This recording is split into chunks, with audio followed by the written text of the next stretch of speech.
Modulation therapy, non-invasive hope for retinal disease. Thank you very much. I'm very happy to debate my friend and colleague Vasada, although I don't know what he's going to think about this when we're all done. So what's photobiomodulation? It's non-invasive light energy delivered to tissues that activate signaling cascades to induce cell survival and tissue health. It's been used at great effect in multiple medical fields, including neurology, dermatology, rheumatology, dentistry, to name a few, and I would add to that cancer as well. So the big question is, does it work in the eye, and particularly does it work for intermediate AMD? Well, I'll be the first to admit, I was skeptical when I first heard about this. A non-invasive treatment to improve vision and anatomy? If you're going to make a decision about it, it really helps to have data. And there are lots of data about PBM, or photobiomodulation. There are thousands of preclinical articles showing beneficial biological effects. There are strong clinical data in 3 randomized double-masked intermediate AMD trials. My opponent may raise hypothetical reasons why it might not work. The studies were not huge, so maybe if you have a very large study, you might see regression to the mean. I'll show you why I don't think that's the case. And the data are the data. Ultimately, that's what swayed me.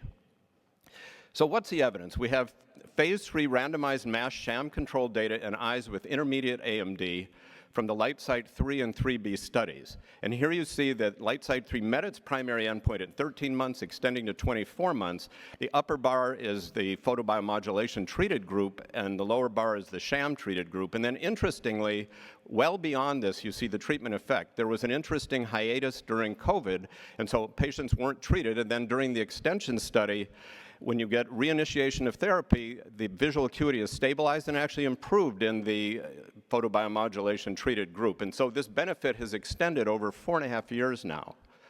We've been evaluating the structure at the Duke Reading Center, and it turns out that the structure matches the function. There was a statistically significant decrease in geographic atrophy progression in the treated eyes. There was decreased volume of drusen, and this was an eye in the study. And these data are hot off the press. I don't think any of you have seen this, but we looked at the ELM, or external limiting membrane data, and the ellipsoid zone loss, and it turns out that the ellipsoid zone and ELM area loss was significantly decreased in the treated group, and you see that in the lower bar. So, Voss, you've actually shown that high-risk drusen with hyperreflective foci, like the one in this picture, which is one of the eyes in the study, go on to develop geographic atrophy. So I'm going to ask you and the rest of the audience, if you have these type of high-risk drusen, which were the type that were recruited in the study, your vision's going down, you have a non-invasive treatment with a great safety profile and strong visual acuity and structural data, wouldn't you want to be treated? I know that I would. Thank you. Thank you, Glenn. The counterpoint will be given by Vasada, photobiomodulation therapy, an expensive placebo. Thanks very much. These are my disclosures. So we all know that Glenn Jaffe is on the Mount Rushmore of retina. I almost always agree with him, but Glenn, I'm sorry, not this time. So Glenn has the advantage of knowing my arguments. I've published my concerns. We know this was an intermediate AMD and early AMD trial. We'd expect the vision to be 20/25 or better, but yet 30% of patients had less than 20/40 vision. There's something weird happening here.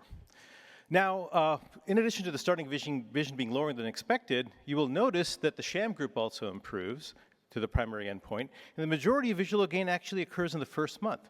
And to make matters worse, there were a high number of discontinuations. So this really does raise those concerns of regression to the mean. In addition, and maybe most concerning, is that there were baseline imbalances. The PBM patients were younger. That's a huge issue when you're talking about an AMD and a GA type of a trial. So it really doesn't matter how many post-hoc analyses or how long we see the patients. The PBM patients are always going to be younger. And there could be other confounders we don't even know about. Now, why did we end up with these potentially important imbalances? Really comes down to sample size. We all know that adequately powered randomized studies are essential to be able to reduce the impact of confounders and be confident that a treatment works. 100 patients in the pivotal study for photobiomodulation therapy. And so I would say that's pretty concerning. Now, I thought we'll look at some lessons from previous AMD trials. Here's a trial of 2 treatments, a bigger difference, a 4-letter difference compared to the primary endpoint read for photobiomodulation, 3 times the number of patients that were in LightSight. What was this impressive agent, you might ask? Well, it was pegclartinib, Favista. And I know that Dr. Jaffe knows this well because he was the first author on this very important paper.